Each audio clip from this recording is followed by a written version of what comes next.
Captain Zethka pressed his 4 hands against the smooth control panel of the Harmony's edge. His insect-like eyes studied the blue and green planet floating in the darkness ahead. For 300 years, he had explored the galaxy for this Federation. He had seen gas giants with floating cities and ice worlds where crystal beings lived in perfect harmony. But he had never seen anything like this. "The readings are impossible," Dr. Nimcall whispered, the energy being flickered with worry as data flowed through her translucent form. "This planet should not support life. The gravity is crushing. The weather systems are violent beyond belief. And look at these atmospheric readings." Zethka clicked his mandibles nervously. The Federation had sent them to investigate radio signals coming from the 3rd planet in this system. Standard first contact protocol. Find the new species, assess their technology level, and invite them to join the peaceful community of worlds. Simple work that he had done dozens of times before. This time felt different. "Captain," called Science Officer Yil Sape from her water tank across the bridge. Her fins moved rapidly with excitement. "I am detecting massive life forms in the planets. Oceans. Some of them are larger than our ship, and they appear to be predators." "Predators?" Zethka felt his exoskeleton shiver. His home world of Velaris had no predators. Nothing ate anything else. All creatures lived on sunlight and minerals. The idea of one creature killing another for food was something he only knew from ancient history books. "Not just in the oceans," added Dr. Nimcall. "The land masses show signs of creatures that hunt and kill. Large ones. Very large ones. And yet the radio signals are coming from settlements all across these same continents. How can intelligent life exist alongside such monsters?" The bridge fell silent except for the soft hum of the ship's systems. 12 different species worked together on this vessel, representing the best and brightest of Federation science. None of them had ever encountered anything like this before. "Perhaps the intelligent beings live underground," suggested Communications. Officer Vel Tix. His crystal body chimed softly as he spoke. "Away from the surface dangers." "No." Dr. Nimcall's form pulsed red with confusion. "The signals are definitely coming from surface installations, cities, thousands of them. And the electromagnetic signatures suggest massive industrial activity. These beings are not hiding." Zethka made a decision. "Open a channel to Federation Command, Priority Alpha." Within moments, the stern face of High Admiral Krexnall appeared on the main screen. The elderly Morvian scales were silver with age and wisdom. He had overseen first contact with over 50 species during his career.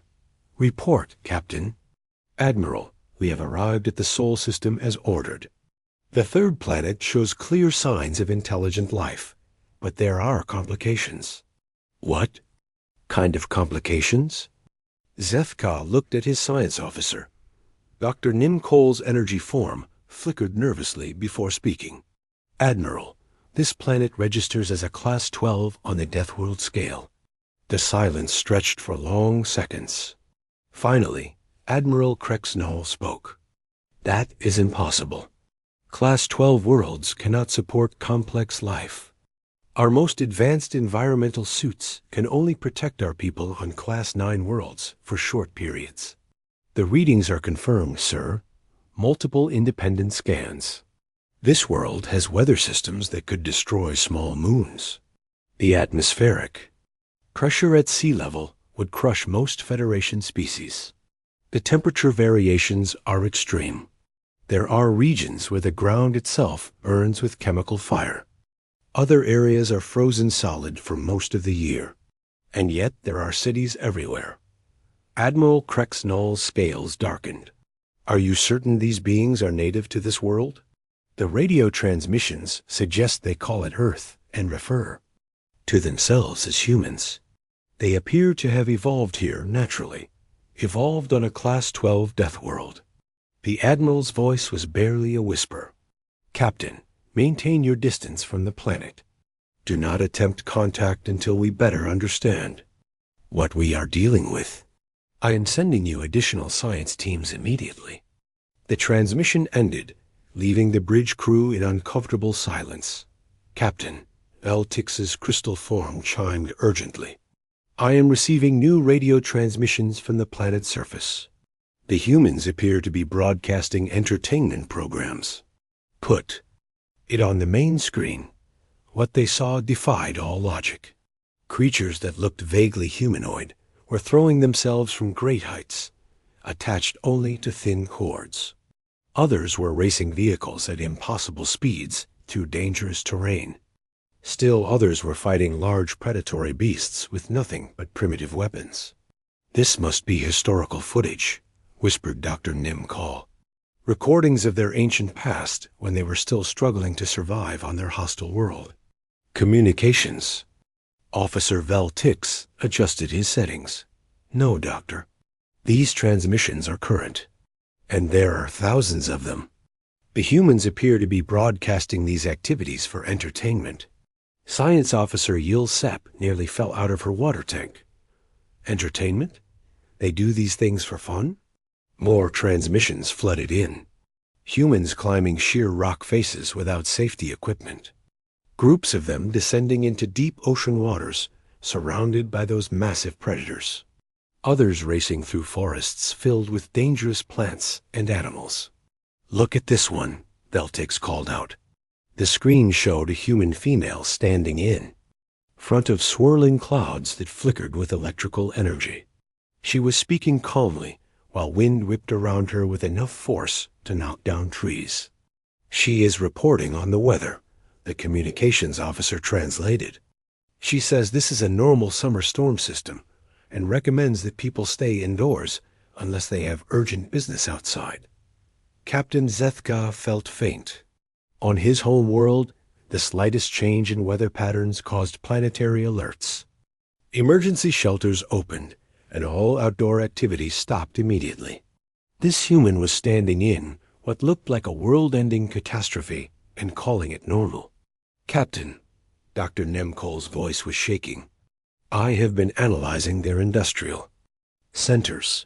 These humans have built their cities in the most dangerous locations on their planet, near volcanic activity, in regions prone to massive flooding, along fault lines where the ground shifts and breaks. It is as if they seek out danger." The bridge crew stared at the screen as more transmissions came in. Humans swimming in oceans filled with predators. Children playing games that involved physical contact and competition. Groups of people camping in wilderness areas were large. Carnivores roamed freely. "Sir," Science Officer Yil Sep called out weakly, "I have identified over 300 different ways these humans could die just from their normal daily activities. Their mortality rate should be nearly 100%. And yet their population is in the billions," added Dr. Nimkal. "They are not just surviving on this Deathworld. They are thriving." Captain Zethka began to understand why Admiral Krexnall had seemed concerned. In all of Federation history, no species had been discovered living on anything more dangerous than a Class 6 world. Most peaceful species evolved on Class 1 or 2 worlds with stable climates and abundant resources. Class 12 Deathworld was theoretical, something scientists used in models to represent the most hostile environment where life might theoretically be possible. But it was never supposed to actually exist, and these humans had not just survived there. They had built a thriving civilization. They had developed technology advanced enough for radio communication. They had spread across their entire planet, establishing cities and locations that would kill most Federation species within minutes. "Captain," Communications Officer Veltix chimed softly, "we are receiving a direct transmission. It appears to be directed at us." "From the humans?" "Yes, sir. They are requesting identification and stating their intention to establish peaceful contact." Captain Zethka looked around his bridge at the 12 different species represented in his crew, All of them had evolved on peaceful worlds. All of them lived in harmony with their environments. None of them had ever faced real danger or hardship, and now they were being contacted by beings who had been forged by the most hostile world in known space. "Open a channel," he said quietly, "but keep us at maximum safe distance." The screen flickered and revealed two humans standing in what appeared to be a metal room floating in space. They looked remarkably similar to several Federation species, but there was something different about their eyes, something that spoke of challenges faced and overcome. "Greetings," said the male human. "I am Commander Jake Morrison of the Earth, Defense Station Horizon. This is Lieutenant Amy Carter, our communications specialist. We welcome you to our solar system." Captain Zethka found his voice. "I am Captain Zethka of the Federation vessel Harmony's Edge. We come in peace." "Excellent," Jake Morrison smiled, showing white teeth that looked remarkably like the carnivorous species from Class 8 worlds. "We have been hoping to meet other intelligent life. Would you like to visit Earth? We would be honored to show you our world." Several of Captain Zethka's crew members fainted at the casual invitation to visit a Class 12 Deathworld. 3 weeks had passed since first contact, and the Federation had built a large space station in Earth's orbit. The structure was impressive, with multiple docking bays and living quarters designed for 12 different alien species. But notably, it was built far from Earth's surface. Very far. Ambassador Lisa Rodriguez floated through the station's main corridor, her magnetic boots clicking against the metal floor. She carried a briefcase full of Earth's cultural materials, ready for the first official diplomatic meeting. The aliens had been polite, but firm about one thing. Under no circumstances would any Federation personnel set foot on Earth's surface. "It's not personal," Captain Zethka had explained during a previous conversation, "but our medical teams have analyzed your planet's atmospheric composition, gravitational stress, and biological hazards. We estimate that most Federation species would survive approximately 4 minutes on your surface before requiring emergency medical intervention." Lisa had tried to explain that Earth was actually quite pleasant, but the aliens had already made up their minds. The conference room was a marvel of engineering, with environmental controls that could support all 12 Federation species simultaneously. High Counselor Vexstar sat at the head of the table, his crystalline body refracting light in beautiful patterns. His species had evolved on a world where the most exciting weather event was a gentle breeze. Ambassador Rodriguez, Vexstar's voice, chimed like wind through crystal caves. "We are honored to welcome Earth into the galactic community. Perhaps you could tell us about your world's history." Lisa smiled warmly. "I'd be delighted. One actually brought some personal photos from my childhood to share with you." She opened her briefcase and pulled out a collection of images. The first showed a young Lisa standing next to a large tent in what appeared to be a wilderness area. "This is from a camping trip when I was 12 years old. My family loved spending time in nature." Medical Officer Yil Sep, floating in her portable water tank, moved closer to examine the photo. Her fins began twitching rapidly as she analyzed the image. "Ambassador," Yil Sep's voice bubbled with concern. "What are those large brown creatures in the background?" Lisa looked at the photo and laughed. "Oh, those are just bears. Black bears, actually. They're pretty common in that area. We had to hang our food in trees so they wouldn't get into it." Silence in the room was deafening. "Bears," repeated Dr. Nimcall, her energy form flickering with alarm. "Those are predatory creatures?" "Well, yes, but they're mostly interested in berries and fish. They only attack if you surprise them or get between a mother and her cubs. Basic wilderness safety." Science Officer Vel Tix's crystal body began chiming in distress. "You are a child, a developing offspring. And your parents voluntarily exposed you to large predators? It builds character, Lisa said, still smiling. Besides, we knew what we were doing. My father was an Eagle Scout. This explanation seemed to make things worse. Several alien delegates looked confused by the concept of organized child exposure to dangerous environments. Lisa pulled out another photo. This one's from when I was 16. I got lost during a hiking trip in the Amazon rainforest. The reaction was immediate. Medical Officer Yil Sep had to be physically restrained from calling for emergency medical teams. Dr. Nim Cole's energy form turned bright red and began pulsing erratically. You were lost, High Counselor Vexstar said slowly, in a forest ecosystem filled with venomous creatures, aggressive predators, and toxic plant life. For 3 days, Lisa nodded cheerfully. It was actually a great learning experience. I discovered I could make a pretty decent shelter from palm fronds, and I learned which insects were safe to eat. You ate insects, whispered Communications Officer Valtix. Protein is protein, Lisa shrugged. Although I have to admit, the grubs were better roasted. Captain Zethka made a gesture with his 4 arms that his species used when confronting. Incomprehensible horror. How did you survive? Basic survival training. Stay calm, find water, build shelter, signal for help. My grandfather taught me when I was 8. Your grandfather taught survival techniques to an 8-year-old child? He was a Marine, fought in 3 different wars. He always said you never know when you might need to survive on your own. The word wars sent a ripple of shock through the assembled aliens. The Federation had not experienced organized conflict between species in over 1,000 years. Lisa, oblivious to their distress, pulled out more photos. Oh, here's a good one. This is from my college years when I went whitewater rafting in Colorado.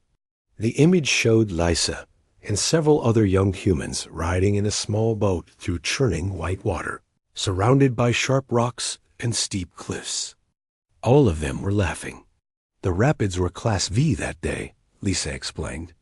Pretty challenging, but so much fun. We only lost 2 people overboard, and the safety kayakers pulled them out quickly. Lost people overboard, Dr. Nim Call repeated. Faintly, into the dangerous water, added Science Officer Yilsop. And you considered this recreational activity, finished High Counselor Vextar? Absolutely. There's nothing quite like the rush of navigating serious rapids. Your heart pounds, your muscles burn, and you have to work as a perfect team, or everyone ends up in the water. Captain Zethka stood up abruptly. I need to speak with Ambassador Rodriguez privately. They moved to a smaller conference room where Captain Zethka activated privacy shields. His insect-like features showed deep concern. Ambassador, I must ask directly, are humans naturally aggressive? Your recreational activities suggest a species that seeks out mortal danger for stimulation. Lisa blinked in surprise. Aggressive? No, not at all. We're actually quite peaceful. These are just normal outdoor activities. You described activities that would kill most Federation species within minutes. Your childhood included exposure to large predators. Your education included combat training. Your recreation involves navigating deadly environments. This is not normal behavior for intelligent species. But we're not most Federation species, Lisa said gently. We evolved. On Earth, these activities aren't dangerous to us because we're adapted to handle them. A bear might be scary, but humans have been dealing with bears for thousands of years. We know how to avoid problems. Captain Zethka's mandibles clicked nervously. The Federation Council has been reviewing your planet's environmental data. Earth shows evidence of regular catastrophic events. Massive storms, seismic activity, volcanic eruptions, climate variations that would destroy entire civilizations. How do you survive these things?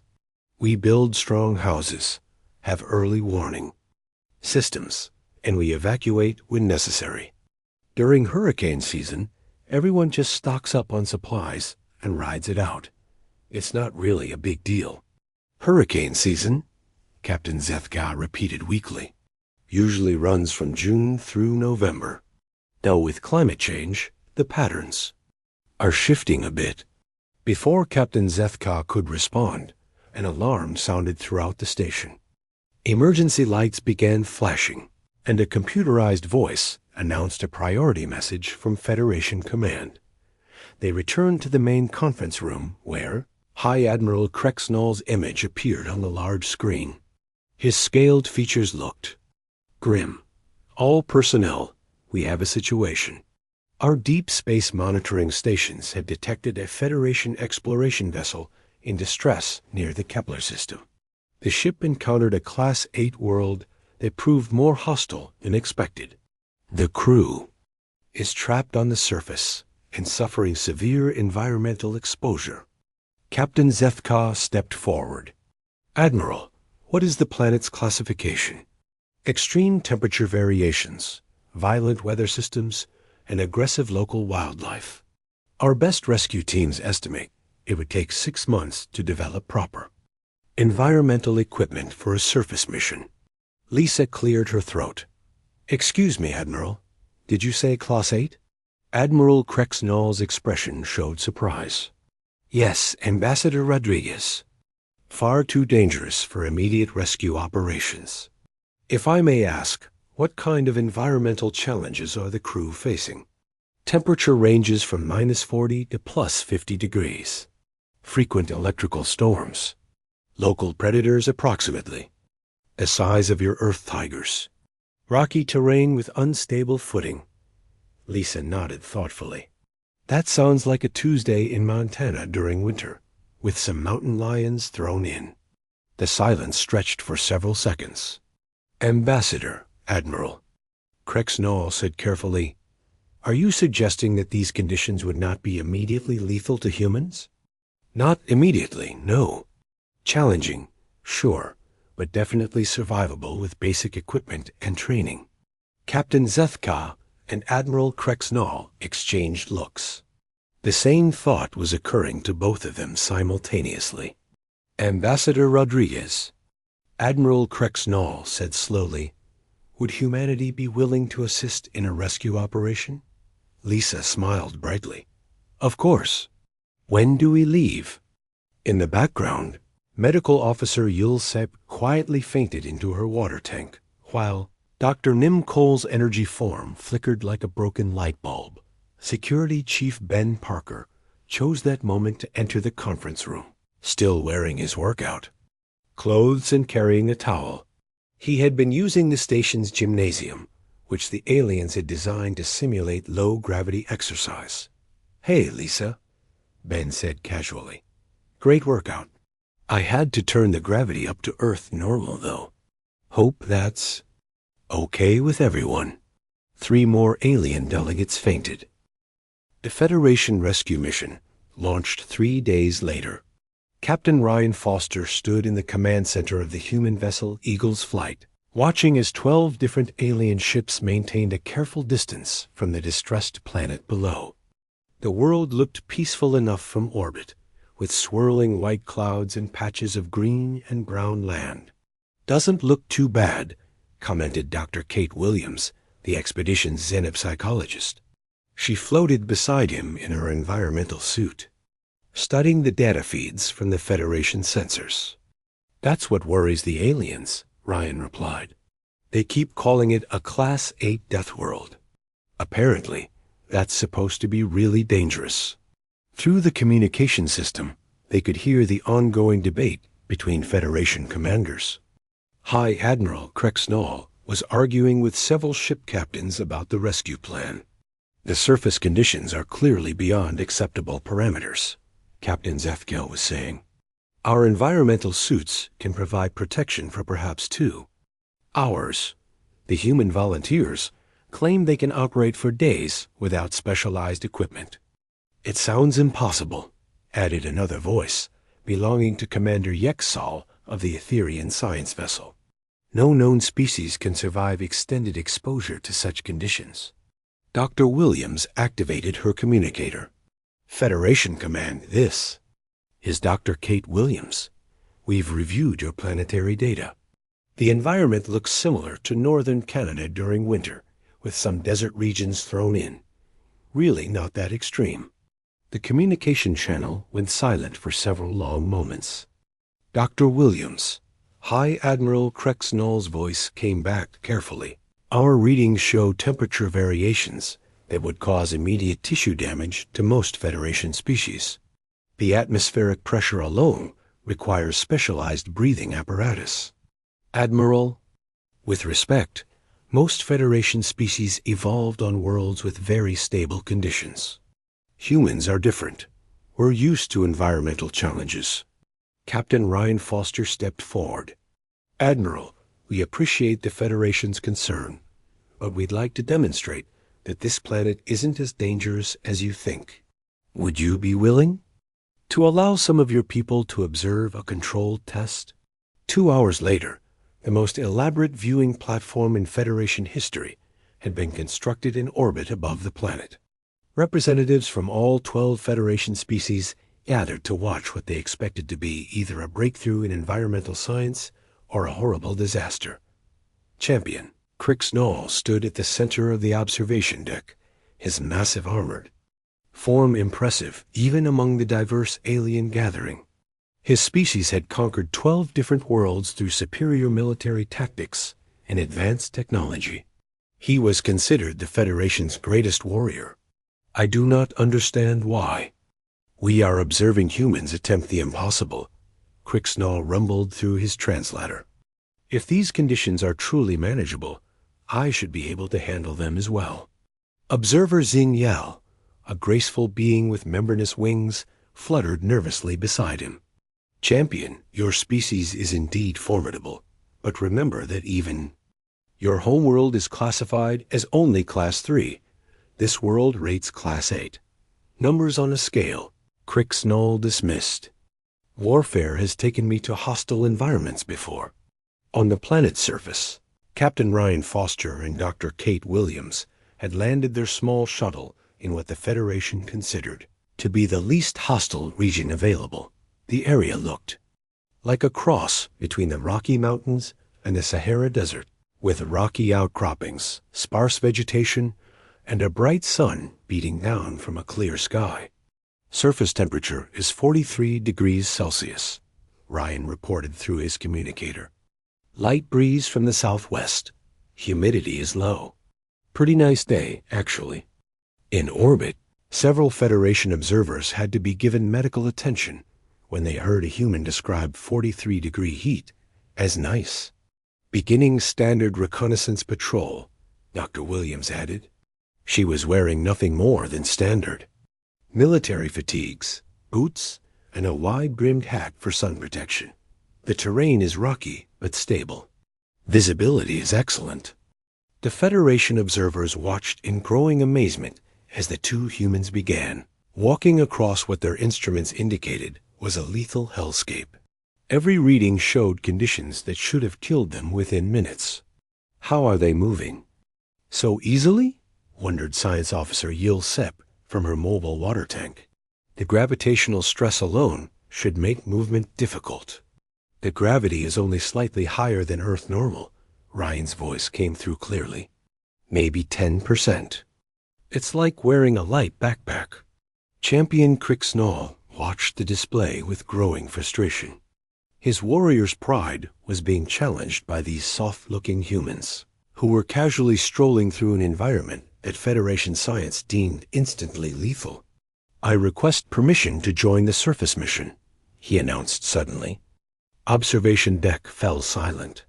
High Admiral Krexnall's image appeared on the main screen. Champion, that would be extremely inadvisable. Our medical teams estimate that even with full environmental protection, you could survive perhaps 1 hour on the surface.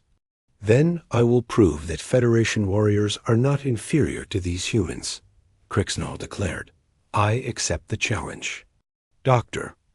Williams heard the conversation through her communicator. Champion Crixnall, with respect, this isn't a competition. We're not trying to prove anything about human superiority. We just evolved in different environments. Nevertheless, I will demonstrate that a trained Federation warrior can match human capabilities. 3 hours later, Champion Crixnall was sealed inside the most advanced environmental suit Federation technology could provide. The suit could recycle air, regulate temperature, provide emergency medical support, and maintain communication with the orbital platforms. It was designed to keep him alive in the vacuum of space if necessary. He descended to the planet's surface in a heavily shielded transport pod that landed 50 meters from the two humans. Ryan and Kate walked over to meet him as he emerged from his pod. The contrast was striking. The humans looked like they were taking a casual hiking trip. Champion Crixnall looked like he was exploring the inside of a volcano. "Welcome to the surface, Champion," Kate said cheerfully. "How are you feeling?" "The suit is maintaining acceptable internal conditions," Crixnall replied through his external speakers. "I am prepared for the challenge." "Great. We thought we'd do a basic obstacle course. Nothing too complicated. Just some walking, climbing, and basic problem-solving tasks." Ryan had set up a simple course using natural terrain features. It included climbing over some rocks, walking across uneven ground, and crawling under a low overhang. By human standards, it was roughly equivalent to a children's playground. "I will complete this course and prove that Federation species are not weak," Champion Crixnall announced. The first obstacle was a rock formation about 3 meters high. Ryan and Kate climbed it easily, using natural handholds and their own body strength. They reached the top in less than a minute and sat down to wait. Champion Crixnall approached the same rock face. His environmental suit was bulky and heavy, designed for protection rather than mobility. After several attempts, he managed to climb halfway up before his suit's cooling system began working overtime to handle the heat generated by his exertion. "Take your time, Champion," Kate called down encouragingly. "There's no rush." It took him nearly 10 minutes to reach the top, and his suit's medical sensors were already showing elevated stress indicators. The second obstacle was a stretch of uneven rocky ground that required careful foot placement and balance. The humans had jogged across it in 30 seconds. Champion Crixnall, weighed down by his protective equipment, had to move much more slowly to avoid falling. By the time he reached the third obstacle, a simple crawl under a low rock overhang.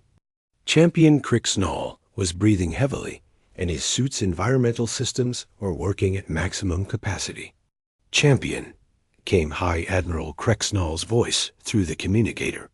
"Your biometric readings are approaching dangerous levels. Perhaps it would be wise to return to the transport." "I will complete the course," Crixnall insisted, though his voice showed strain. Kate and Ryan had crawled under the overhang without difficulty, their smaller, more flexible forms adapted for navigating tight spaces. Champion Crixnall's bulky suit made the simple task nearly impossible. After struggling for several minutes, he became wedged between two rocks. His suit's emergency systems activated, and the Federation rescue team had to extract him using the transport pod's mechanical arms. As Champion Crixnall was pulled back into his pod, Dr. Williams walked over and completed the entire obstacle course again, just to demonstrate that it wasn't particularly difficult. "The course took me 4 minutes and 30 seconds, she reported to the orbital observers. "Basic fitness level required. We could set up something more challenging if you'd like." In orbit, Medical Officer Yul Sepp was treating Champion Crixnall for heat exhaustion, dehydration, and stress-related muscle cramps. He had been on the surface for exactly 27 minutes. "Impossible," he whispered as medical scanners checked his vital signs. "How do they make it look so easy?" Observer Xinyiao fluttered her wings nervously. "Perhaps humans are not like other species. High Admiral Krexnall stared at the display showing Kate and Ryan, who were now playing some kind of throwing game with rocks, while they waited for further instructions.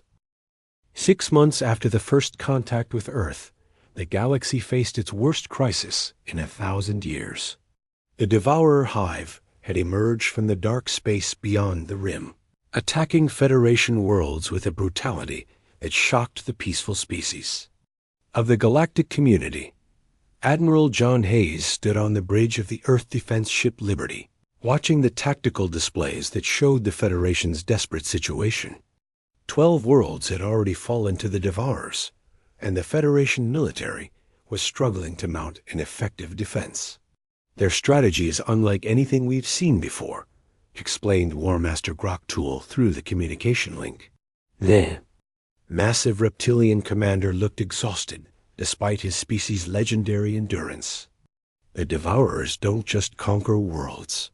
They transform them into environments so hostile that no Federation species can survive there." Lieutenant Commander Sarah Mitchell studied the tactical data on her workstation. The information was disturbing, but familiar.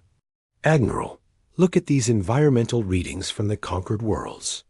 John moved to her station and reviewed the data. Temperature extremes, toxic atmospheres, violent weather systems, unstable geology. The Devourers were turning peaceful Federation worlds into hellscapes. "It's like they're making these places more dangerous on purpose," Sarah observed. "But why?"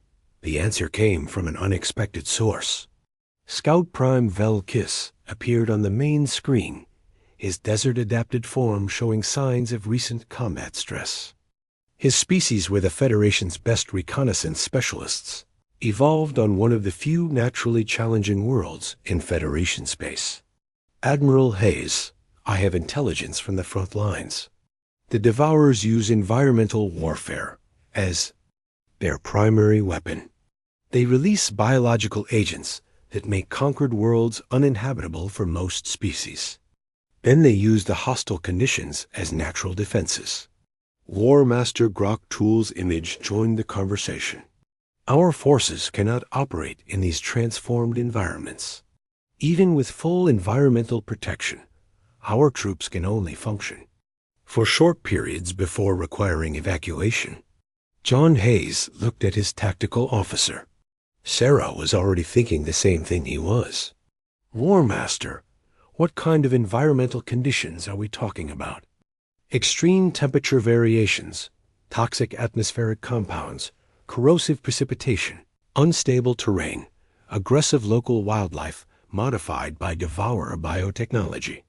Sarah pulled up comparative data on her screen. "Admiral, those conditions sound similar to some regions on Earth during bad weather." The Federation commanders on the communication link went silent. "You cannot be serious," War Master Groktool said finally. "These are environments specifically designed to be lethal to all known life forms." "Maybe," John replied carefully, "but not to life forms that evolved on a Class 12 world."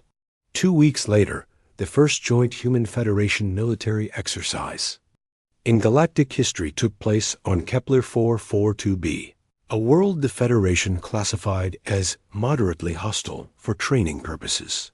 The planet featured light volcanic activity, thin atmosphere, and frequent seismic tremors. War Master Groktool had assembled the Federation's most elite troops for the exercise. Warriors from 7 different species, all equipped with the latest environmental protection technology and the best weapons Federation science could provide. The human contingent consisted of 50 volunteers from Earth's various military branches, led by Lieutenant Commander Sarah Mitchell. They carried standard Earth military equipment and wore simple environmental suits designed for basic protection rather than life support. "The objective is simple," War Master Groktool explained during the mission briefing. "Establish a forward base, conduct reconnaissance of the target area, and maintain position for 72 hours. This simulates the conditions we expect to face on Devourer-held worlds." The Federation forces landed first, using heavily shielded transports and immediately establishing a defensive perimeter. Their base featured advanced life support systems, reinforced structures, and constant monitoring of environmental conditions. The humans landed in a simple dropship and set up camp using equipment that looked primitive by Federation standards. Tents, portable generators, and basic communication gear. "Sarah," called Captain Ryan Foster over the radio, "how are the environmental readings looking?" "Not too bad," Sarah replied, checking her handheld scanner. "Air's a bit thin, like being at high altitude in Colorado. Temperature's about -10 Celsius. Light seismic activity, nothing serious. Copy that. Setting up the comm array now." War Master. Grok Tool monitored the human activities from his command center, which was protected by 3 layers of environmental shielding. His sensors showed that the humans were operating in conditions that should have required immediate medical attention. How are they functioning so normally? He asked his science officer, a crystalline being whose species had contributed significant advances to Federation environmental technology. "Unknown, War Master. Their equipment appears insufficient for extended operations in these conditions, yet their biometric readings remain stable." The first day of the exercise proceeded without incident. The Federation forces maintained their position using their advanced base facilities.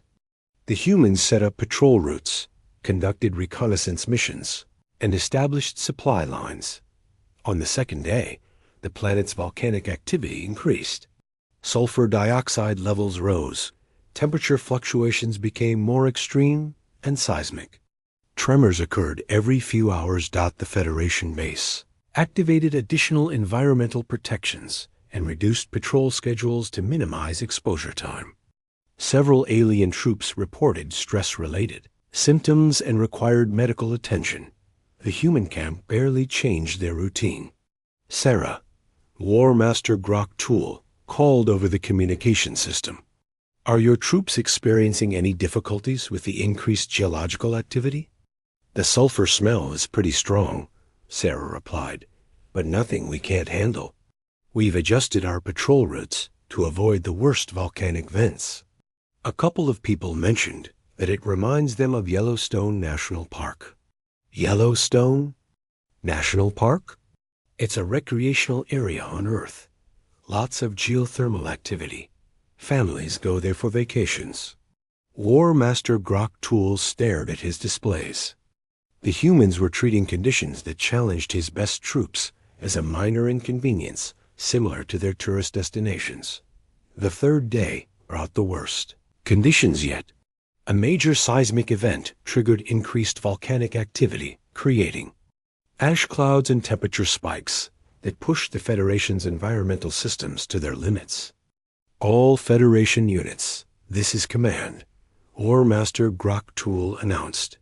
"Environmental conditions have exceeded safe parameters. Prepare for emergency evacuation procedures." "Human units, this is Federation command. Do you require immediate extraction?" Sarah's voice came back clearly through the ash-filled air. "Negative, command. Visibility is reduced due to the ash, but we're still operational. We've moved camp to higher ground to avoid the lava flows." "Should we continue the reconnaissance mission?" "Continue the mission?" War Master Grok Tool could hardly believe what he was hearing. "You are operating in conditions that are forcing the evacuation of our most experienced troops." "The ash is annoying," Sarah admitted, "but it's not much worse than a bad sandstorm. And the lava is pretty slow-moving. As long as we stay upwind and keep our distance, it's just like camping near a really big campfire." Scout Prime Velkis, monitoring from orbit, watched his instruments with growing amazement. "War Master, the human biometric readings continue to show normal stress levels. They are not just surviving these conditions. They appear to be adapting to them in real time." By the end of the exercise, the Federation had learned several important lessons. First, that their definition of hostile Environment was apparently quite different from the human definition. Second, that humans could operate effectively in conditions that would disable most Federation military units. Most importantly, they learned that the environmental warfare tactics used by the Devourers might not be as effective against humans as against other species. Admiral Hayes, War Master Grok Tool, said during the post-exercise briefing, "I must formally request that Earth consider joining the Federation military alliance against the Devourer threat." "We're honored by the invitation," John replied. "But I have to ask, what makes you think humans would be effective against an enemy that's defeated Federation forces on multiple worlds?" War Master Grok Tool looked at the reports from the exercise. Human troops had operated for 72 hours in conditions that had forced the evacuation of elite Federation warriors. They had maintained full combat readiness while treating deadly environmental hazards as minor inconveniences. "Because," he said slowly, "the Devourers rely on making worlds uninhabitable to defend their conquests. But if a species evolved on a world that was already uninhabitable by normal standards, their primary weapon becomes useless." Sarah Mitchell appeared on the communication screen, still wearing her environmental suit, but looking relaxed and comfortable. "War Master, if you don't mind me asking, what kind of conditions are we talking about on these Devourer worlds?" "Extreme. Temperature variations, corrosive atmospheres, unstable geology, aggressive biotechnology-enhanced predators, toxic precipitation." Sarah thought for a moment. "So basically like Earth, but with more unfriendly wildlife?" Nexus Prime hung in space like a poisoned jewel, its surface shrouded in toxic green clouds that swirled with unnatural violence. The planet had once been home to the peaceful Meridian civilization, known throughout the galaxy for their beautiful crystal gardens and harmonious society.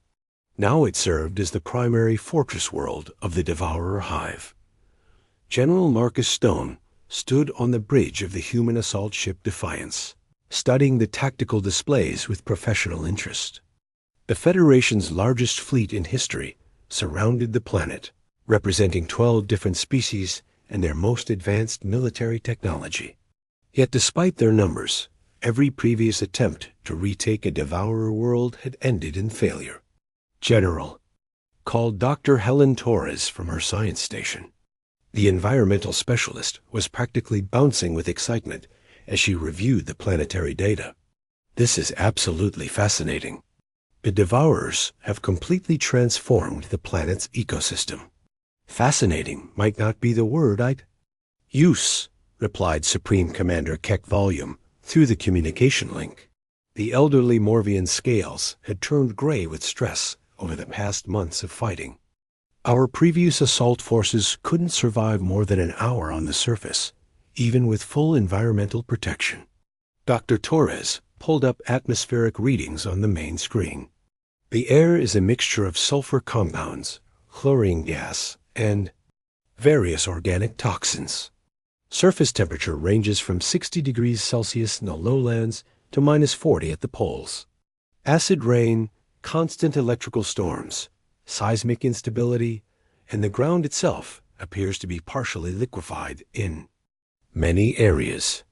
"You forgot to mention the modified predators," added War Master Grok Tool from his command ship. "The Devourers have created hybrid creatures specifically designed to hunt in the toxic environment. Our intelligence suggests they can dissolve Federation environmental suits in minutes." General Stone nodded thoughtfully. "So essentially, they've turned the planet into a more extreme version of Earth." The communication channels went silent for several seconds. "More extreme than Earth?" Supreme Commander Keck Volume asked carefully. "Well, yes," Dr. Torres replied, still studying her readings. "Earth doesn't have acid rain this concentrated, and our electrical storms aren't usually this frequent. But the temperature ranges are similar to what you'd find in Earth's desert and polar regions. The seismic activity is comparable to areas like the Pacific Ring of Fire. And the toxic atmosphere? It's definitely hostile, Helen admitted, but humans have operated in similar conditions during industrial accidents and natural disasters. With basic respiratory protection, it should be manageable for limited periods. Survivorcast Mordin appeared on the communication screen, his insectoid features showing the distinctive scars that marked him as a devourer defector. His species had contacted the Federation 6 months ago, offering intelligence in exchange for asylum.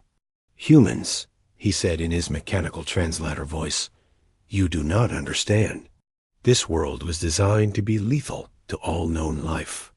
The Hive chose these specific conditions because their analysis indicated that no species in Federation space could survive here long enough to mount an effective assault." "That analysis might have been incomplete," General Stone replied diplomatically. "Humans weren't part of the galactic community when the Devourers made their calculations." 3 hours later, the first wave of human forces launched toward Nexus Prime's surface.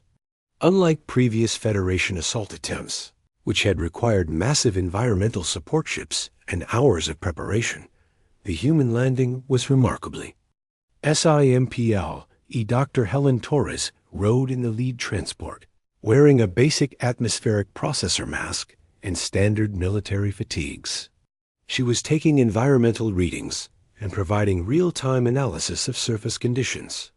"Touchdown in 30 seconds, announced the pilot. "Surface temperature is 58 degrees and rising. Local atmosphere is definitely toxic, but within acceptable parameters for short-term exposure." "Copy that," General Stone replied from his command post. "Dr. Torres, how are you feeling about those atmospheric readings?" "Honestly, General, it's like being in a really bad industrial area during a heat wave. Unpleasant, but not immediately lethal. The acid rain is more concerning than the temperature." The transport ships landed in a region that Federation analysis had marked as impossibly hostile. The landscape looked like something from a nightmare, with pools of bubbling chemicals, twisted rock formations, and a sky that flickered with constant lightning.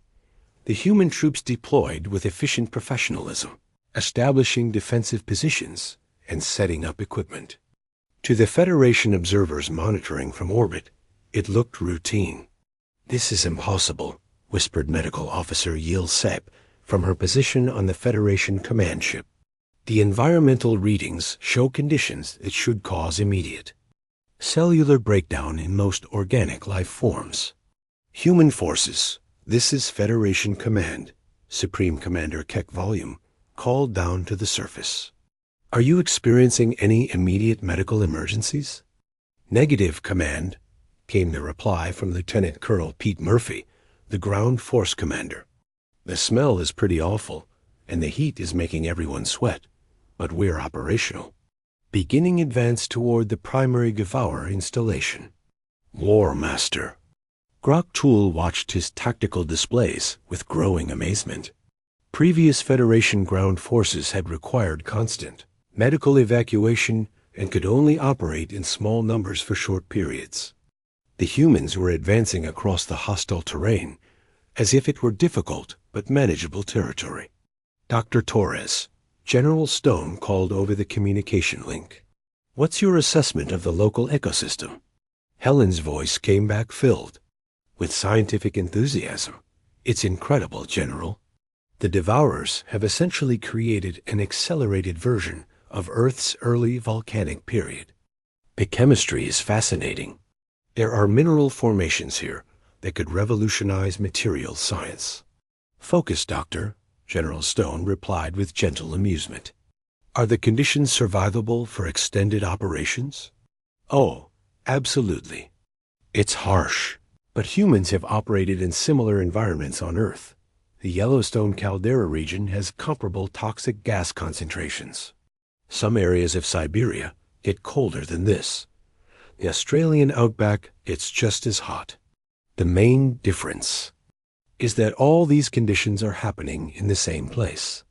Supreme Commander Kekwal felt something he hadn't experienced since the war began.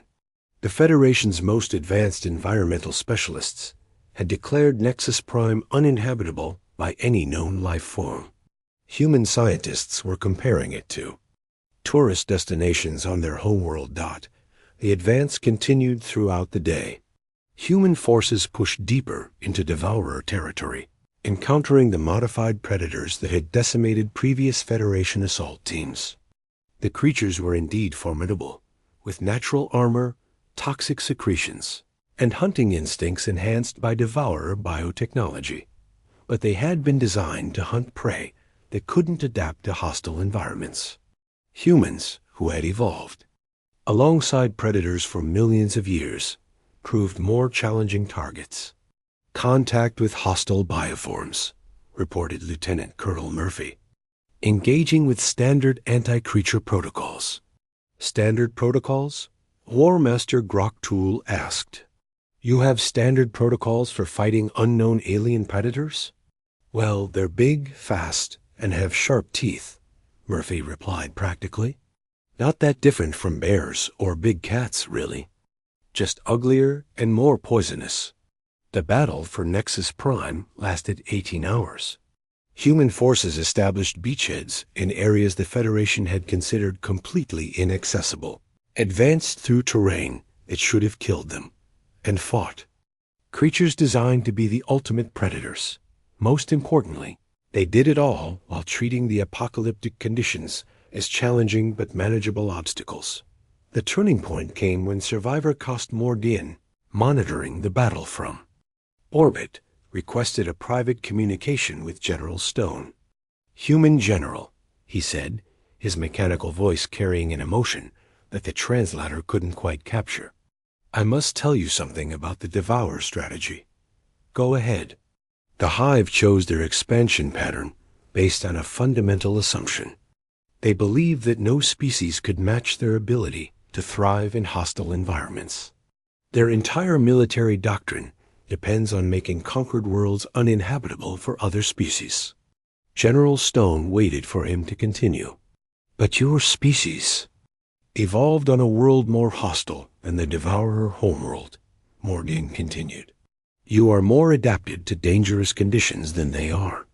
This was not calculated in their strategic planning. 2 hours later, Devourer resistance on Nexus Prime collapsed. Faced with an enemy that treated their ultimate defensive strategy as a minor inconvenience, the Hive forces retreated in what could only be described as panic. Dr. Helen Torres stood in the ruins of the primary Devourer installation, still taking environmental readings and making notes about the unique geological formations. Around her, human soldiers were setting up a permanent base in conditions that the Federation had declared uninhabitable. General, she called over her communicator, I'd like to request permission to establish a research station here. This environment could teach us so much about extremophile biology and adaptive chemistry. Permission granted, Doctor. How long do you think you'll need?